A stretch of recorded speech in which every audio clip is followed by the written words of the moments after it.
સદગુરુ મહારાજની જય. હવે એને તો આ બોધ લીધો આઈટમ જ્ઞાન આત્માનો ઓળખ્યો એટલે અમારે તો આ બધું છૂટી ગયું. હવે તમે તો આ માતાજીને માનતા હો, ભગવાનનું માનતા હો, એમાં આમાં ઊંડા ઉતર્યા નથી. ઊંડા જો કે ઉતરી ગયા છે એને છૂટ્યું છે. નકર તો ભાઈ અત્યારે તો બોધ લઈને દાણા જોવાતા હોય. જોર આવે છે ને. પણ દાણા જોવા એટલે એક મનનું સમાધાન કરવું. કાલ જો પોસ ભાઈ હું એવામાં જ મનના સમાધાનમાં બીજાને ક્યાંથી જોતો. બરોબર. ત્રણેતર. હા બરોબર. અત્યારે પિતૃ મહિનો હાલે પછી મને એમ થતું કે આ બધું મનનું સમાધાન કરવા આવતા છે. હા એ બધું મનનું સમાધાન કરવા. લોક નકર આપણે ઘણી ઠેકાણે જઈએ છીએ બધું એવું હાલતું એવું લાગે. હા મને એમ થાય કે મને કઈક નડે છે તમે જોઈ દો. અને જોવા વાળા જોઈ દીધું હોય કે ભાઈ તારા આ નડતર છે એટલું કરવા એટલે તને કઈ ફીસ નડે એને રસ્તો પૂર્ણ કાર્ય વાપરે હોત કર્યો છે ભાઈ. હા કારણ કે એને અહીંયા ભૂજવને મળે ને ભાઈ. આ તો જેનો બિઝનેસ છે આ બધા બિઝનેસ જ હું માનું. ત્યાં જાઓ એટલે મુંડન કરાવો તો ગરદી હોય 500 થશે તોય મુંડન કરાવવું જો. એટલે મુંડન કરાવવામાં તો પાછું અમુક તો જો વાળંદે વાણિયા મુંડન કર્યું અને ટકવારો માર્યો અને વાણીએ 1 રૂપિયો આપ્યો. એ તો બુદ્ધિ વાળા હતા ને. હા એમ કે ઓલા ને વાળંદ ને એમ થયું એમ કે મજુ આ ટકવારો માર્યો નો રૂપિયો આપ્યો. ઓલે હાથ ફેરવીને કમ્પ્લેટ એમ કે ક્યાંય ભાઠો પડ્યો નથી ટકોરો માર્યો 1 રૂપિયો વાણી આપ્યો. એમાં એક ગામ ધણે આવ્યા એ કે ભાઈ મુંડન કરી નાખ્યા. એટલે એને મુંડન કરી અને હાથ ફેરવીને ટકોરો માર્યો. કારણ કે રૂપિયાનો એને હતું ને કે મધ્યો રૂપિયો આપશે. આ તો રાજા છે એટલે વધારે જ દે એમ. ઓલી લાલચ ઉભી થઈને ભરકોટે ફેરી જાય રાજાની સમજ્યા. એનો ફેર્યો આખો હાથ ફેરવીને ટકોરો માર્યો. ત્યાં ઉભા થયા એટલે વાળંદે ઉભો થયો અને હાથ જોડીને ઉભો થયો એટલે વાળંદના પગ માથે પગ દઈ દીધો રાજાએ. અને આજે જે ભાલો રાખતા એ કાઢ્યો હું હારો. પેલા તો રાજાના પગ વીંધે ને ઓલા સમજો. પણ રાજા તો એને કોઈ ભ્રકુટી ફેરી નહીં કાંઈ નહીં પણ ઓલો રાડે રાડ દે સમજ્યા. રૂપિયો વાલો લઈ ભાઈ કે પણ આ તો મારા પગ વીંધીને તારા માર્યો તોય તને એટલી હિન્દી પીડા થાય કે પીડા થાય જ ને કે ભાઈ તે આ ટકોરો જે જો ને એ પીડા ઈ કરતા આંકરી છે સાંભળે લે પણ તને એ સમજાય છે નહીં એટલે મેં આ કર્યું. ટકોરો જે તે માર્યો ને એ વેદના મારે નહીં ભૂલાય. તારા રોજી જાય છે પણ જે ત્યાં મને ટકોરો માર્યો ને એ વેદના ગામ ધણે રાજા હતો. હા એટલે વસ્તુ અમુક બાજુ ગરી વાળા છે પણ એમ ન કરાય. વિચાર્યા વિના કોઈ કાર્ય કરવું નહીં, વિચાર્યા વિના બોલવું નહીં. અને વાણીઓ બુદ્ધિ વાળો હતો એમ કે આ ક્યાંક ભેખડે ભરાય છે. એમ કે આ ક્યાંક ભેખડે ભરાય છે. એટલે આ બધું આવું હોય છે કે વગર વિચાર્યું આપણે બોલી નાખ્યું ને પસ્તાવાનો વારો આપણે આવે એવું બોલાય નહીં. તો કે બધું પુરાવા વાળા પોતાને નક્કી થાય એવી વાત કરવી જોવે કે જે વસ્તુ આપણે ઘણા ઇતિહાસ પીડ્યા છે કે આ ગોરખનાથ છે ને એને ગોબરમાંથી કે એની ઉત્પત્તિ થઈ ગોરખનાથની. એટલે ગોરખનાથ એવું નામ આપ્યું કે એને ગોબરમાંથી ઉત્પત્તિ થઈ. વસ્તુ તો જેમ બધાને ખબર પડે જેમ બનતું હોય એમ જ બને પણ આવું અંધશ્રદ્ધા ભરાય છે ને પછી આપણે એ જાય નહીં.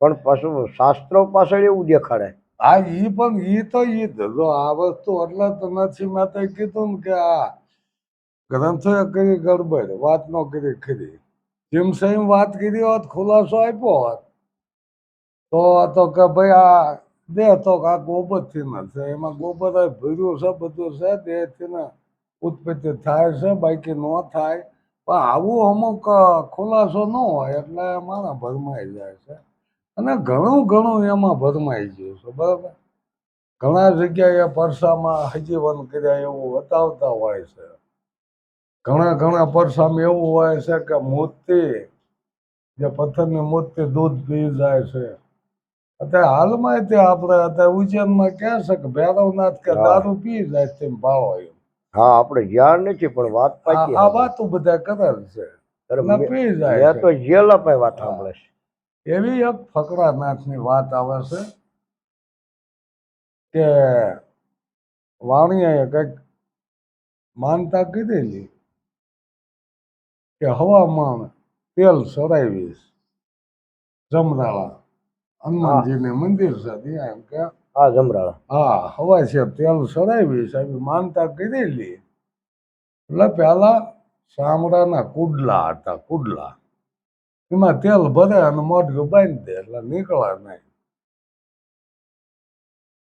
એટલે એની એક સાયખી છે કે કુડલા તારે કાયમ કે તેલનો સંગ સતાય કે કોરો ને કોરો એટલે બહાર તો જે કોરું જ દે અંદર તેલ ભર્યું હોય એ ચામડાના કુડલા આવતા એટલે કુડલામાં ભરીને લાવેલા થાય આ કોઈ ડબ્બા કે એવું નતું એટલે વાત કરી જમરાળા ફકરાનાથને કે આ તેલ થોડુંક સડાઈ દો બધું સડાઈ દો આ કઈ બધું સડાઈ દો હવે નાની એવી કુંડી તેલ જ્યાં માથે નાખે નીચે એ કુંડીમાં ભરાય હવે હવામાનનો કુડલો સડાઈ દીધો અને કુંડે જ કઈ ભરાણે નહીં એટલે આને શક પડ્યો ઊંડે નાની દેખાતી હોય કે મારે જો કઈક આમાં નવાઈ બળાઈ વાંચવી છે કેમ કે આમાં હવામાન તેલ તો હમાય આ નહીં કુંડે હમાય એવું નથી આ તેલ જીવ ક્યાં કે એને મનમાં એવું થયું કે ભાઈ આ તો નન્ના ફંદ ઈશ્વર જાણે હવે આમાં શું છે એ આપણે હું જાણવી આવી મનમાં કે શંકા થઈ અને ફકરાનાથ કે વાણિયા વાણિયા લાય તારો કુડલો આવી લેતો આય કે અને કુડલો કે છે હાથે જ કીધો રાખ મોઢ્યું કે એમની લટમાંથી કુડલો ભીજ દીધો તેલનો અને કે લઈ જા આવે કે તને શંકા કે તારે કે દીકરીએ દીવો ન હોય કે તું સંતો માથે વ્યાયામ કરે ઘણા ઘણા આવા પરસા મૂક્યા છે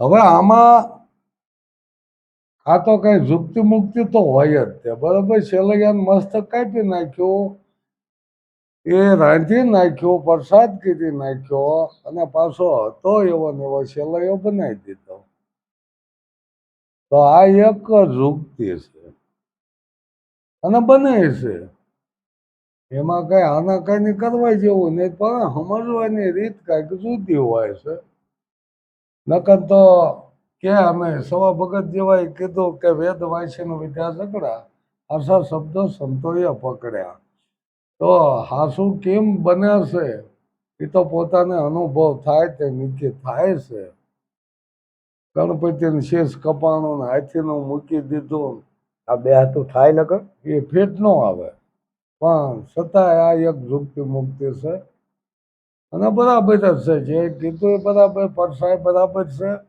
પણ સમજવામાં કઈક રીતમાં ફેરફાર હોય પેલું વાણિયાનું મસ્તક કાપી લીધું ચોરોએ અને રામાપીરે એને જોડી દીધું જોડી સજીવન અને એ દલો વાણિયાએ કે રણોદા શહેરમાં પહેરી લીધો ભેખ આ ભક્તિનો ભેખ પહેરી લીધો એ બરોબર વાત તો બરોબર છે પણ સમજવામાં ફેર આવે જે સમજી ગયા છે આ વાતને એને નક્કી થઈ ગયું કે ભાઈ આની રીત આ હશે ખોટું કઈ કહેવાય નહીં શું કે વસ્તુ બનેલીને કેમ ખોટું કહેવું પણ આમાં ઝુકતી મુક્તિ છે એ ઝુકતી મુક્તિથી જણાય એવું તો હવ ક્યાં છે જાણે છે કે જેને ઝૂકતી જાણી એને સર્વે જાણ્યું.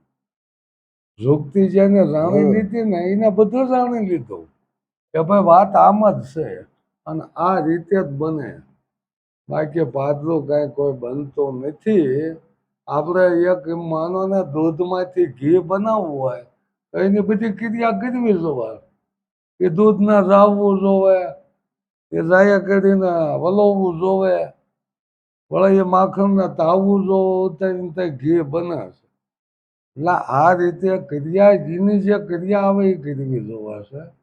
અને ક્રિયાથી છે પાદરું કોઈ પાદરું બને નહીં. કોઈ કહેતો હોય કે ભાઈ દૂધ ખાઈ લો એમાં બધી વસ્તુ આવી જાય, પણ દીવો કરવો હોય કઈ દૂધનો દીવો ન થાય તો એનો ફરજિયાત એ બધું તાવણી કરવી જ જોવે છે. એટલે આ રીતે ક્રિયા કમાવો. સંતોએ વાત એ જ કરી છે કે જે તમે આ કાંઈ જાણવું હોય તે ક્રિયા કમાવો. એ ક્રિયા કરો તો તમને પોતાને જાત અનુભવ થાય. ક્રિયા વિના કોઈ પ્રાપ્ત થતું નથી. દેવો ની પૂજા કરવાથી કામ ન પતે, પણ એ કાર્ય કરવું જોઈએ. પૂજા કર્યા પતી જતો હોય, માનતા કર્યા જો કામ થઈ જતું હોય તો અત્યારે માણસ માનતા કરી વાળા. ભજન કરવાથી આપણું કામ થઈ જતું હોય તો માણસ બધા ભજન કરવા બેસી જાય.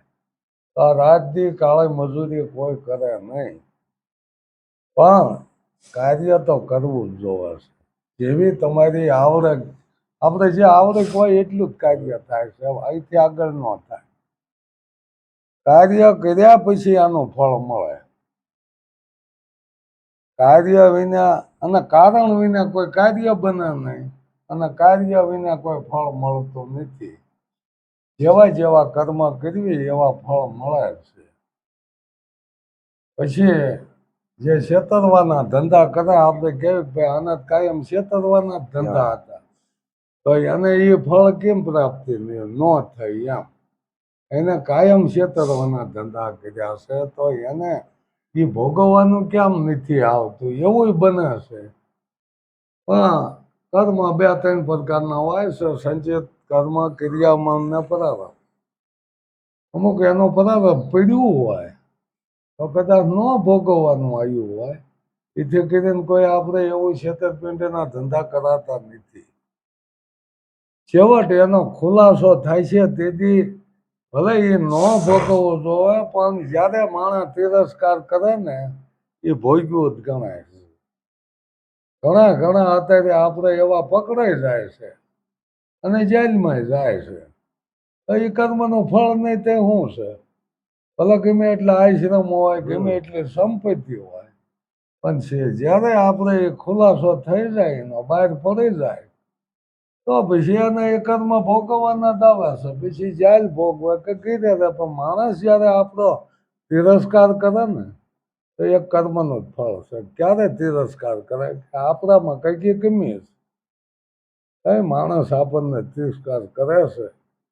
વસ્તુ મોટો થવામાં માણસ મથી ગયો બધાય, હવ મોટો થવામાં જ મથે. પણ એવા કર્મ કરો એટલે એ મોટો જ કહેવાય. સારા કર્મ જો કરે તો મોટો કોઈ જાતથી મોટો નથી, જાતથી મહાન નથી, કર્મથી મહાન બને છે. ભલે જાતિ ગમે એ હોય પણ કર્મ એના હારા હોય તો એ મહાન બને છે. હવે કર્મ દેવા નબળા હોય પછી મહાન કઈ રીતે બને એમ. અને પોતે એ જો આ જે મોક્ષનો માર્ગ એવો છે કે પોતે જીવતા જ નક્કી કરી લે કે આ ભાઈ હવે મોક્ષ થઈ ગયો છે. મુવા પછી કોઈ મોક્ષ મળતો નથી. આ જે કઈ વાયા કરી એવું કરે છે ને, મુવા પછી કોઈ મોક્ષ ન થાય. ઈ જીવને મોક્ષ મળતો નથી. એ જીવને કોઈ બાકી તો આ બધા ગમે એ ક્રિયા એવું કરે મુવા કેળે કોઈ મોક્ષ મળે નહીં. જેને મોક્ષ જોતો એ જીવતા જ લઈ લે કે આ તેમ જ્ઞાન લઈ લે કે પોતે અમર તત્વ અમર જ છે, એને મુક્તિ થઈ જાય અહીંયા. પણ અઘરું તો છે જ. આ વાતો કરવી એટલું સહેલું નથી. જ્યારે પોતાને આ ઘીરે વસ્તુ આવે તો અઘરું પડે છે. જયારે ભોગવટો આવે ને તઈ દગરું પડે, નકર તો બધું હાલ્યું જાય એમાં આમ ધકેલ પંચા દોડો. પણ જયારે પોતાને ભોગવવાનું આવે તઈ એનું ભાન થાય. ત્યારે અને તો તઈ બહુ. બધું યાદ એને હોય કે આ કર્મ મેં કર્યા. હમ. પછી તો બાના સડાવે દેવને કે મને શું કર્મ નડે. બાકી ખબર તો પોતાનું હોય જ ને, કર્મ કર્યું કેમ ખબર ન અને હોય. સત્તા પૂછે ધર્મ ને ધર્મ ને પૂછે કે ભાઈ આ એવો એક ગુરુ પારખું કરે છે. બે શિષ્યા એટલે એમ કે આમાં મહાન કયો હશે. રાવણ રાગ પારખું કરી લેવી એટલે બેન એક એક સફરજન આપ્યું કે ભાઈ કોઈ નો ભાળે અહીંયા સફરજન તમારે ખાઈ લેવાનું, પછી આવજો. બે ઉપડ્યા. હવે એક તો ગિરજન બાવણા બધા બેન કીધી ખાઈ લીધું, અને એક ત્રણ દીએ પાછું લાવ્યો એમણે સફરજન. કે કેમ તેનો ખાધું કે પણ જ્યાં જાઉં ત્યાં કે હું તો ભાળતો જ નથી, હા. મારે ખાવું કેમ? તો કે આ તો ખાઈ ને આવ્યો એટલે ત્યાં નથી કોઈ ભાળતું કે મેં તો બધા બાવણા બંધ કરીને ખાઈ લીધું. પણ તું નથી ભાવતો તું કે નથી ભાળતો, મેં તો એમ કીધું તું કોઈ નો ભાળે અહીંયા ખાઈને આવજો.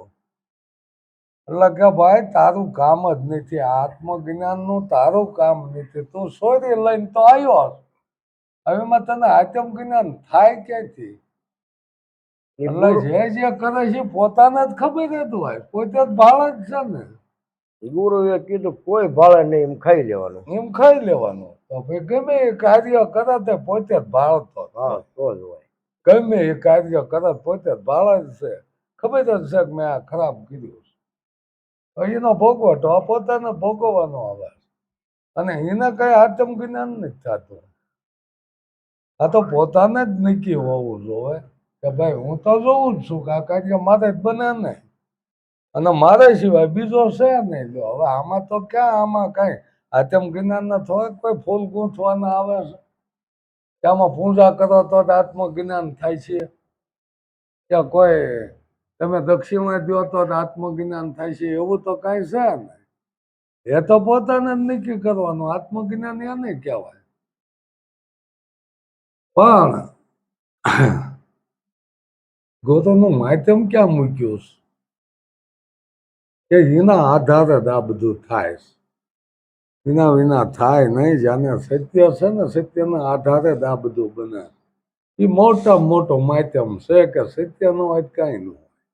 એની ઓળખાણ જ્યાંને થઈ જાય એના જ આત્મ જ્ઞાન કીધું છે. સત્યમાં સત્ય થઈને સતમાં ખેલો, એટલે સત્યમાં ભળાઈ જાવ એટલે સત્ય જ સુવો, એમ વાત છે.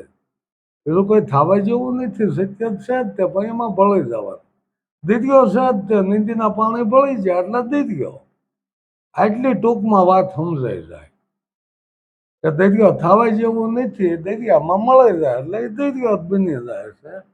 એમ જયારે શિષ્ય ગુરુને મળી જાય છે એટલે એ પોતે ગુરુ જ છે. પૂછો પૂરા પંડિતને, પૂછો શીર સન્યાસીને, નિજના ગુરુ પણ છે. તો બીજો છે નહીં. જયારે પોતે પોતાનો ગુરુ બને તો પોતાનું મન સમજે ને. બીજો તો કોણ આ મનને સમજાવી કે આ મનના મેલ તો પોતે જાતે કાઢવાનો. ત્યાં કઈ હાબુની જરૂર નથી, ત્યાં કઈ નાવાની જરૂર નથી. જ્ઞાન ગંગામાં નાવાનું સંતોએ કીધું. શું કીધું છે કે જ્ઞાન ગંગામાં નાઈ લે પ્રાણ. એટલે જ્ઞાન ગંગામાં જેને નાવાનું કીધું છે એ ઘણા ઓલી ગંગામાં કઈ નાઈએ કઈ, એ તો શરીરના મેલ જાય. કોઈ મનના મેલ એમાં જાતા નથી. મનના મેલ કાઢવા જ્ઞાન ગંગામાં નાવું જોવે, જ્ઞાન લેવું જ જોવે, જ્ઞાનની પ્રાપ્તિ કરવી જોવે. સત્યને જ્યારે જાણ થઈ જાય તઈ અસત્ય છૂટે, નહીતર અસત્ય છૂટે નહીં. અસત્યને સત્ય માનીને બેઠાય.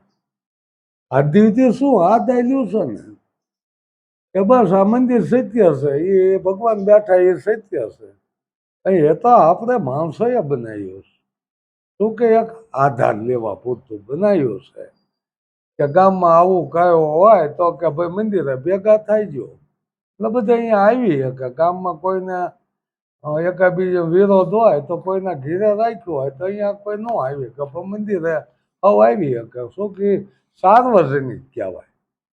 આખા ગામે જે બનાવ્યું સાર્વજનિક, કોઈ આ ભેગા થાય, કોઈ નિર્ણય લેવો હોય ત્યાં મંદિરે આવજો એટલે હવ આવીને બેસે. આ માટે ગામમાં સારા બનાવ્યા છે. કોઈ મંદિર ન હોય તો કોઈ ભૂખ્યા રહે એવું નથી. એ માટે નથી બનાવ્યા કે મંદિર બનાવીને ભગવાન આપણે ધ્યાન રાખીએ એ માટે નથી બનાવી. એની મૂર્તિ બનાવેલી ભાંગી જાય, ખંડિત તો થઈ જ જાય, એને એ મંદિરે પડી જાય. એટલે કોઈ ઈ કઈ આપણે કઈ કરી દીશે એ હાટું નથી બનાવ્યા. પણ અહીંયા આખું ગામ કદાચ હોય ને તો અહીંયા આવી શકે. એ ગામમાં અહીંયા ભેગું થવું હોય ત્યાં ભેગા થઈ શકે મંદિરે. એટલે આ રીતે બનાવ્યા છે.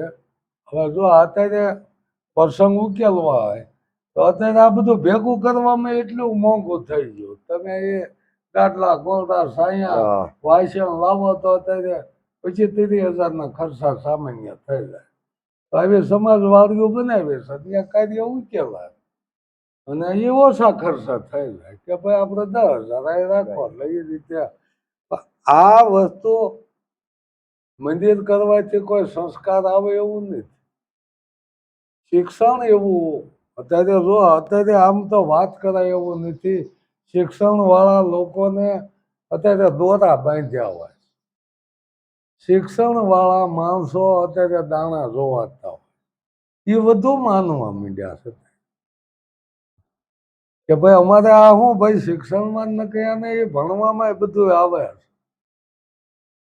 અત્યારે જો આ હોય ને તો પેલા કવિતા એવી આવતી કે આ સંતોની વાણી મુકતાય. અમારે ત્યાં મીરાબાઈ ને નરસિંહ મહેતાના પદ જ આવતા એ વખતે ભણ્યા હતા કે હરિ વર્ષે હરિના જન્મમાં તમે શું કરશો જય વનમાં. હરિ તો વર્ષે હરિના જન્મમાં કે અહીંયા ગંગાજી નાવ કાશી નાવ પ્રભુ કે કોઈ પાણી પવનમાં નથી અહીંયા પડી ગયો તમે અહીંયા ગોતી લીશો કે મંદિરે જઈને ગોતી લીશો. અહીંયા તો મૂર્તિના દર્શન થાય. પણ હરિ તો વર્ષે છે હરિના જન્મ. એ જે હરિના જન્મ થઈ જાય એમાં વર્ષે સુધી એને જ છેટો નથી. એટલે સવા ભગતે વાત એ હાટો કરી કે પડ્યું આ ગોતે ને ગોતે છેટે છે. આ બોલી તો પ્રગટ બોલાય છે નથી જણાતું કે ક્યાં ગોતવા જાય એમ કે ગમે એવી મૂર્તિ છે કરોડની કબજોનું મંદિર પણ અહીંયા જ કઈ જવાબ થોડોક મળે. એ તો જોઈને પાછું આવવાનું. દર્શન કોના થાય? મૂર્તિને. ત્યાં કઈ ઈશ્વરના દર્શન કરવા અહીંયા જવું જોઈએ એવું નથી. ઈશ્વર તો કે હું તો તારી પાસે જ વસું છું. હવે ને આપે કીધી દરગાહ ને આપે કર્યો વિશ્વાસ. આવી સંતોએ વાત સમજાવી કે નહીં મક્કા નહીં મદીના નહીં મંદિર કે નહીં મસ્જિદ મેં તો બંધા તેરી પાછું. આટલું ચોખ્ખું સંતોએ સમજાયું એટલે કેમ ન સમજાય? બધાને સમજાય એવું. અને આપણે ગમે કાર્ય કરવું થોડું કઈ કોઈ રેઢું થઈ જાય જાતે જ કરવું જોઈએ. પછી ઝુકતી મુક્તિ કરો એટલે પછી થઈ જાય. પછી નથી કહેતા કે હજારો હાથ એક હાથ વાળો કેટલું કે લીશે, હજારો હાથ દેવા વાળો. આ બધું આવું છે રાજામાં હાથ રળગ્યા હમણાં. ગમે એવું મોટું કાર્ય આદર હોય ને એ માણસો કરી વાળા છે. એવું કાંઈ નથી કે ન બને. આગળ ઉપર આ ભગવાનો હતા દેવી દેવતા કદાચ હશે પણ આ સંશોધન નતું મોબાઈલનું કે આ વિમાનનું. રાવણ એક ભાઈ હતું તો બીજા બનાવીને ન રાવણ વાય વ્યાતા મૂકીએ પણ નતું બનતું. આ જે વસ્તુ રહી ને એના જે કઈ વૈજ્ઞાનિક કહેવાય. આ એક વિજ્ઞાન કહેવાય. જ્ઞાનમાં વિજ્ઞાન ઉભું કીધું. તો જેમ જેમ અત્યારે સમય જાય એમ નવું નવું વિજ્ઞાન કાંઈક નું કાંઈક ઊભું થાય. પેલા વાત કરતા કે એક બાર તો અત્યારે એ કરતા વિદ્યાના અણુ બોમ્બ બનાવ્યા એક નાખે તો વિનાશ કરી નાખે. એટલે આ વસ્તુ કઈ એવું નથી કે અશક્ય કોઈ વસ્તુ નથી. માણસ ધારે બનાવી શકે છે એવું કઈ નથી. અને જે આપણને કુદરતી આપ્યું છે એ કુદરતી કહેવાય. એ પણ માણસથી બને ને. કોઈ અનાજ બનાવવો હોય ગમે એવા ફેક્ટર નાખવાથી અનાજ બને ને. પછી આ લોહી બનાવવો હોય ગમે એવું ફેક્ટર કરો લોહી ન બને, દૂધ ન બને. અને બનાવેલું હોય એ બનાવટે, એને બનાવટે કહેવાય, એ નકલ કહેવાય. એમ જોઈને અસલ વસ્તુ મળી જાય એ પછી નકલ શું લેવા પકડાય એમ. એને અસલ પ્રાપ્ત થાય છે, નકલને ફેંકી દે છે. એટલે આ રીતે આત્મ જ્ઞાન તો કોઈ એવું નથી કે આને ન થાય એવું જ બને નહીં ને. તો આ બધા આગલા જન્મમાં જો આ જે કાંઈ હતા અમુક આપણે જેસલ કયો, તો એને તો કોઈ થોડાક ક્યાંક આ ભગત થાય છે. એને મારી નાખવાની તમન્ના, જેને કોઈ શાસ્ત્રનું જ્ઞાન નતું, કાંઈ નતું.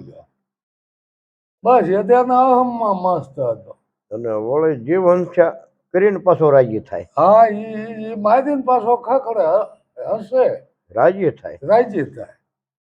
એને વેદના જેવું કાંઈ હતું નહીં, દયા જેવું કાંઈ હતું નહીં. કોઈ નો કે આ ભગત થાય, પણ એવા એવા સંતો મળે જાય ને કહેતા કે એ પોતાના સમાન જ બનાવી દે. પારસમણે લોઢામાં હોવાનું કરે પણ પારસમણે ન કરી. એ આ સંતો પોતાની તોલિયાત બનાવી દે. એ પલમાં પીત થાવો એ કાંઈ જેવી તેવી વાત નથી, પણ વસ્તુ બરોબર કે આત્મ જ્ઞાન જે થઈ ગયું પલમાં પીર જ છે, પણ બીજો તો છે નહીં.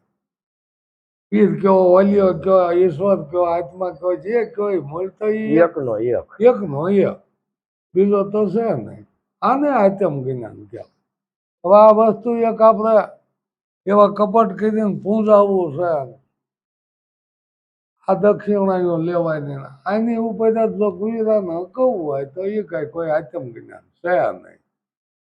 અને આત્મ જ્ઞાન પોતાને ન હોય એ કાંઈ બીજાને આત્મ જ્ઞાન કરાવી નથી શકતા. પોતે પોતાનું મહેનતનું ખાવું હોય ને, મહેનતનો રોટલો મીઠો લાગે એમ કે મહેનત અત્યારે કરવી નથી. અત્યારે સાધન આવી જાય ને, સાધન દ્વારા મહેનત કરાવી લે છે. અને જેને આ જ્ઞાનમાં તે એક સાધન જ ગણ્યું છે. અત્યારે જ્ઞાન એક સાધન થઈ ગયું છે કે એની ઉપર જે પરપંચ કરવા એ થાય કે ભાઈ આગળ ઉપર આવું બનતું તો અત્યારે બનવું તો જોવા ને. એ વખતે હજીવન થતા અત્યારે કેમ ન થાય કે કળયુગ આવી જાય, પણ કળયુગનું બાનું આપ્યું તો અહીંયા છૂટી જવાનું, એ છૂટવાનું એક બાનું નીકળી જવાનું બાનું. ભાઈ અત્યારે કળયુગમાં ન થાય, કેમ ન થાય? અને સતયુગ હતો તેથી ત્યાં કળયુગ તો હતો જ તે, તેથી કપટ તો હતું જ તે. ઇન્દ્રએ કપટ કર્યું, વિષ્ણુએ કપટ કર્યા હતા, આ બધાને કપટ તો અહીંયા દેખાણા જ છે. હાલો સત્તા સતયુગ કીધા. આ તો કે એ સતયુગ હતો, પણ આ છૂટવાની બારી આમ કરી અને આ છૂટવાની એક બારી ગોતી લીધી. અને હામું એક વસ્તુ કઈ જવાબ નથી દેવાનો, મારી માં સૂર્ય નાખે છે. હજે તો આટલી સુવિધા, હજે કેટલી સુવિધા થાય છે કોને ખબર, બરોબર ને. અત્યારે આ એ કદાચ મંત્ર ઉપર કરતા, અત્યારે એ અંતર એવા આવી ગયા. લ્યો મંતરથી કાંઈ ઉડાતું થોડુંક, એ તો આ બધું મૂકી દીધું કે ભાઈ કુંડળ જગાવડે તો આમ થાય, આ યોગ કરવાથી આમ થાય ને આ બધું અમુક વસ્તુ રવાડે ચડાવી દીધા. માણે એમાં એમ થયા ત્યાંને જે જાણવું હોય એ પોતાને સમજવાનું. આમાં કઈ બીજાને ક્યાં તો ક્યાંથી કરવાથી તો કાંઈ મેળ આવ્યો નથી કોઈ. અને માણસ તો જો નવીન કાંઈક જાણવું છે એવું તો છે જ તે બધાને. આ કે હાસું શું છે જાણવાની તમન્ના બધાને, પણ હાસું જણાવે તો ને. આ તો શીંગડું મુકાઈને પૂંખડું જલાવવું હોય એને શું ભાઈ કે એ બરાબર નહીં આ બરાબર, આ બધું કરી મૂક્યું છે. આમાં છેતી જવાનું, ટૂંકમાં પોતાને છેતી જવાનું છે તો જ પોતાનો બચાવ થાય છે. નકર તો એ આ તમતારે 84 મૂકીને 85 ચાલુ જ છે. આ બધા થોડા કાંઈ એમ મટે એવું નથી. સદગુરુ મહારાજની